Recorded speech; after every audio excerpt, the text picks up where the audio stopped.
First off, tell me your name and title. Michael Skeen, Director of Public Works for Floyd County. What is Public Works? That's for the most part, it focuses on like the infrastructure of the county as far as roads and stormwater, just trying to bridges, signs, striping. That's what that's the main focus of Public Works.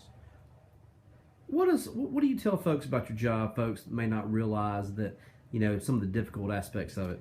Well, the variety is fun and that's good, but it's also overwhelming at times, and the fact that at any given time you can get a call from somebody from anywhere in the county about something that needs to be done, and it's very important. There's a lot of safety conscious areas that you got to be aware of, and you need to address them.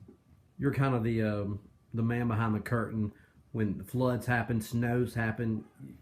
Yeah, it kind of gets put on you, doesn't it? It does. The snow we really get hammered on. We don't have a lot of snow moving equipment. We don't have a lot of even spreaders. Although we did get a couple of new spreaders about a year and a half ago, which help. We don't, like I said, we don't have removal equipment a lot. But what we do is we'll run the spreaders and spread like a gravel sand mix or a little sodium chloride type mix with some gravel and spread that throughout the county. The problem is, these containers we have are 4 or 5 cubic yards worth of material maybe, and then we got to come back to the yard and load them back up. Well, when you have a freeze or a snow, it kind of hits the whole county at one time, and you just can't get everywhere at the same time. How do you decide who to get? I guess that's a question people would like to know. Well, we have priorities of we'll focus on hills and curves. If you're in a straightaway, you're probably going to be on your own pretty good. We'll go by the police too. They'll call us. 911 will call us, and some areas might be a little bit worse than others. If you're up on the top of Mount Alto, it might be a while before we can get to you, versus somewhere over in Maple Road in Lindale or something. So we've got certain areas we'll get to based off volume, based off traffic. We'll try to hit those places as much as we can. Folks don't realize what things like this cost. Is this not a free service? Explain that to the community. Well, the biggest expense for when you have a snow or ice type event is going to be your labor and then the equipment that you're using to keep up the equipment. The material cost is not much. We're also looking at, which is new, and I think the city's got something in their budget for this year, and we hope to address as well, is putting down this brine, which is a liquid mix with salt and water that hopefully we can start moving towards, and it's not expensive. It's just the equipment to do it. And you also work with the recycling center as well. Yeah, and that's a whole nother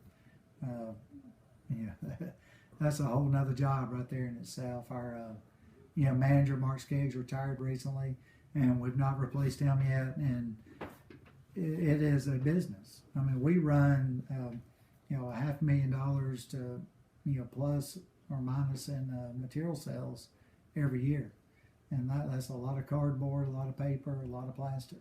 But recycling has kind of gone down in terms of recycling. Explain that to the community and how that works. Yeah, the market is flexible, and we don't control it. All we can control are our expenses.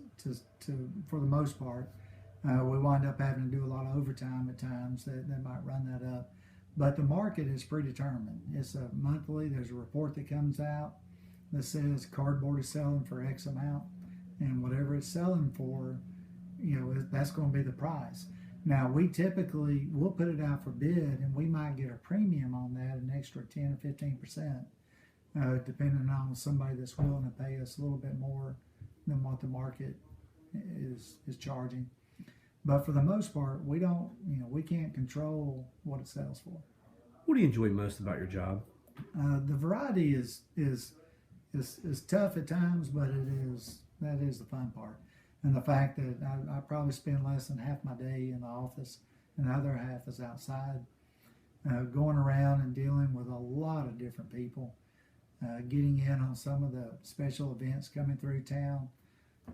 Was talking this morning about the Tour de Georgia when it came through, and a lot of work we did on that, working with the Rome Braves out around the stadium, which is a county facility. Just a lot of variety of different things, and then just a lot of good people just throughout the community.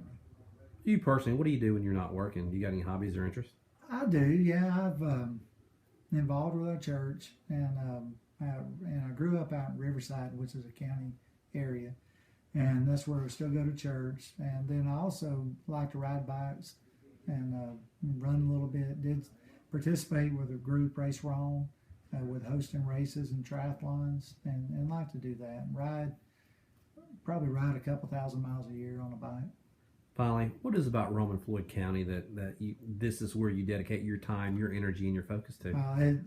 That's where I grew up. It's all I've known outside of college. I actually spent about 17, 18 years working with other companies, private industries, and I always seemed to want, hey, we're shutting this plant down, want you to move. Hey, we want you to come over here and interview for a job here. Would you consider relocating? And I never did. I wanted to stay here because, one, I knew the people and I had family here and just didn't want to leave. And so to just be able to stay and work in the community is what I've always wanted, what I've enjoyed.